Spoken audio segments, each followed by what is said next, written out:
Cloud Generator began with that lead you hear in the build-up and the breakdown. I was writing some stuff. I was really inspired by Raito and Virtual Self at the time I started writing this one. And I was really into those really high, fast-paced Dance Revolution, 90s-esque, again, ravey, similar to the Pacific Sunset track.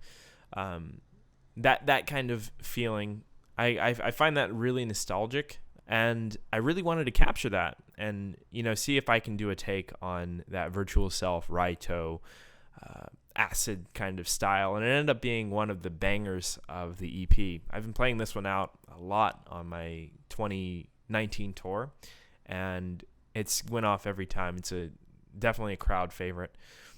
It was a huge genre when I was younger, and it was a lot of what I listened to back then, but it kind of fell off in the early 2010s, and I'm really excited to see this resurgence.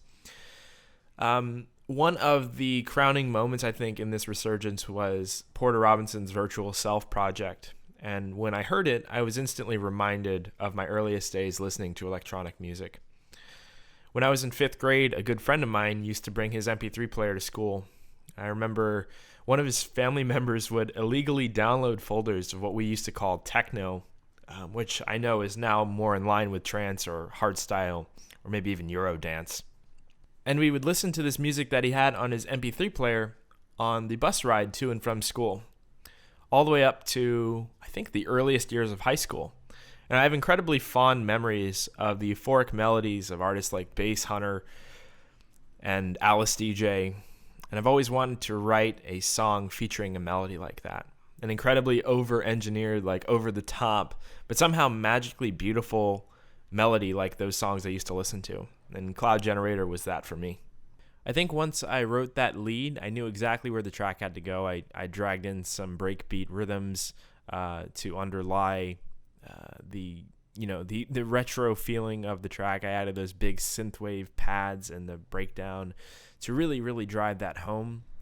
And I went for an acid drop, of course, because it is a retro style banger. And I really, really enjoy that style right now.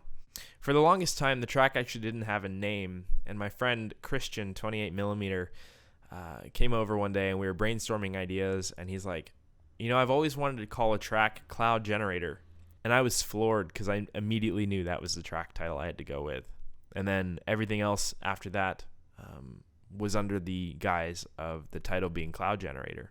So thanks, 28mm, for naming the acid banger of Eventide EP. So as I finished the song, I added the top line, an endless horizon, as far as the eye can see. Can it be that we've reached the edge of the world? Not only to drive home the theme of the record, but as a sort of tribute to the text-to-speech vocals of the early 2000s. Think like Dead Mouse and all of those guys using that in the earlier trance stuff. And I wanted to pay tribute to that, so I used a text-to-speech vocal program, typed in, and the computerized voice is layered with a slightly altered version of my own voice as a sort of narrator, just to, keep me in there, to let you know that it's me still telling the story. I think that brings a personal connection to the vocal as well. The big chords and the breakdown of the song were designed to convey the same emotion as felt in High Tide, a sonic interpretation of the visual of a sun setting over the sea.